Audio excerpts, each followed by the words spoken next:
Il y a quand même 2-3 choses sur lesquelles il faut être clair. On dit comme si ça semblait normal, naturel, on va changer de régime. C'est illégal au regard du droit international. On a le droit d'intervenir pour défendre un pays victime d'une agression. Pas pour, dans le cas d'une insurrection armée, dire qu'on soutient tel camp à la place de tel autre. Si on commence à autoriser n'importe quel pays à intervenir sur ce genre de choses, mais demain la Russie va dire ce qui se passe au Bahreïn c'est dégoûtant, moi j'interviens et je change de régime au Bahreïn. Et la Chine va dire l'Arabie Saoudite ça ne me plaît pas. Les Iraniens en tout cas. Les Voilà. Iraniens vont le faire. Mais je prends des hypothèses théoriques pour qu'on se rende compte que c'est ridicule. Deuxièmement, je voudrais dire ceci. Il y a quand même une prétention des maîtres du monde européens et des États-Unis à dire c'est nous qui savons ce qui doit se passer là et là. Moi, je suis tout à fait d'accord avec ce que Ronnie Broman a dit au point de départ. Un peuple qui veut se libérer et changer ses dirigeants, il en a le droit. Vous n'avez pas le droit à sa place. S'il y a vraiment une révolte populaire et une unité populaire, il renversera même des gens qui paraissaient indétrônables comme Ben Ali et comme Moubarak. Et par rapport à cette prétention qui m'agace terriblement de l'Européen, je voudrais dire cette chose-ci.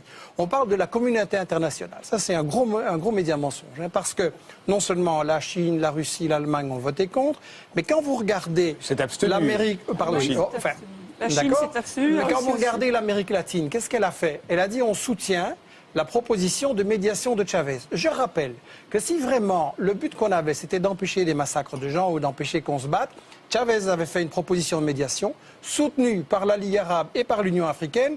Et on l'a refusé. Pourquoi? Et il se passe la même chose à chaque guerre. Contre l'Irak, contre la Yougoslavie, contre l'Afghanistan, il y avait chaque fois des propositions négociées. Et c'est l'Europe et les États-Unis qui les refusent. Donc c'est qu'il y a des buts cachés.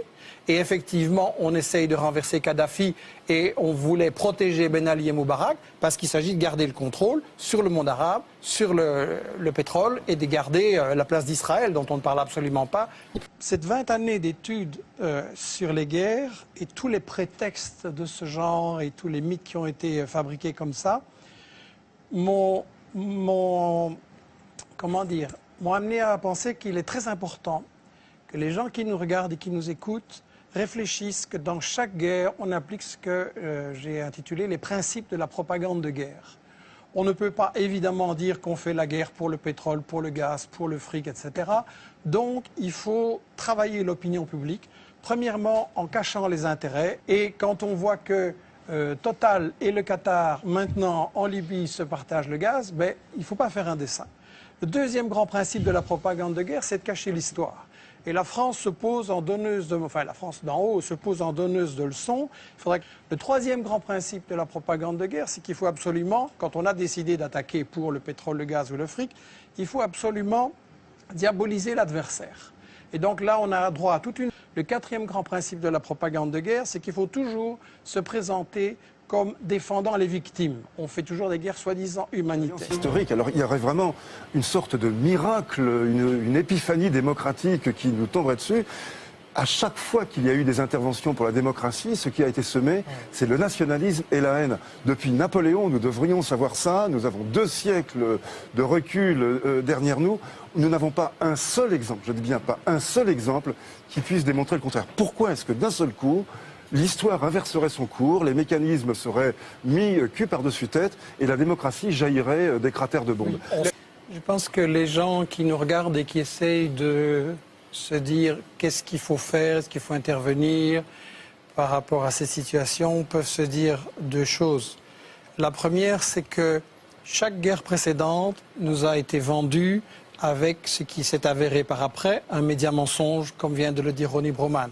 Donc, est-ce que les médias qui nous ont menti sur le Vietnam, sur l'Irak, sur la Yougoslavie, sur l'Afghanistan et sur toute une série d'autres encore, chaque fois qu'il y a une guerre, est-ce que cette fois-ci, par quel miracle, ils diraient la vérité? La deuxième chose, c'est que vous êtes, je trouve, un peu léger en disant il faut bombarder. Pour avoir été en Irak et en Yougoslavie, je vois les conséquences, je vois ce que ça veut dire comme souffrance pour des populations. Je pense que les Français et les Européens doivent se poser la question, est-ce que j'accepte qu'on bombarde en mon nom ces populations? Et est-ce que dans tous les pays où l'Europe et les États-Unis ont bombardé, est-ce que ça va mieux maintenant?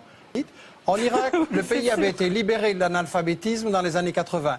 Maintenant, vous avez 40% d'enfants qui ne vont plus à l'école et vous avez un Irakien sur 6 qui est analphabète. Je pense que chaque guerre est précédée de grands médias mensonges. Et il faut, je pense, Qui dans cette salle peut prétendre savoir tout ce qui se passe maintenant en Libye et avoir les preuves de tout ce qu'on nous a avancé? Je pense qu'une première chose qui est prudente, c'est de se remémorer que chaque guerre est précédée d'un grand média mensonge. Quand les États-Unis ont attaqué le Vietnam, ils ont dit que c'est parce que 2 navires vietnamiens avaient attaqué leur flotte. Après, ils ont reconnu que c'était faux. Quand on a attaqué l'Irak, on a dit que c'est parce qu'il avait des armes de destruction massive, qu'il était complice d'Al-Qaïda ou toutes sortes de choses qui se sont avérées fausses. Quand on a attaqué la Yougoslavie, on a dit que c'est parce qu'il y avait un génocide au Kosovo. Un an après, j'ai eu un débat avec le secrétaire général, le porte-parole de l'OTAN. Il a dit « Ah non, non, on n'a pas dit ça, c'était faux ». L'Afghanistan, on nous a dit que c'est parce qu'ils étaient responsables du 11 septembre. À chaque guerre, il y a un média mensonge. Après, on sait que c'est faux, mais le mal est fait. Et on sait aussi que ce sont des guerres qui poursuivent en fait d'autres objectifs et qui vont tuer beaucoup plus de gens que ce qu'on nous a dit.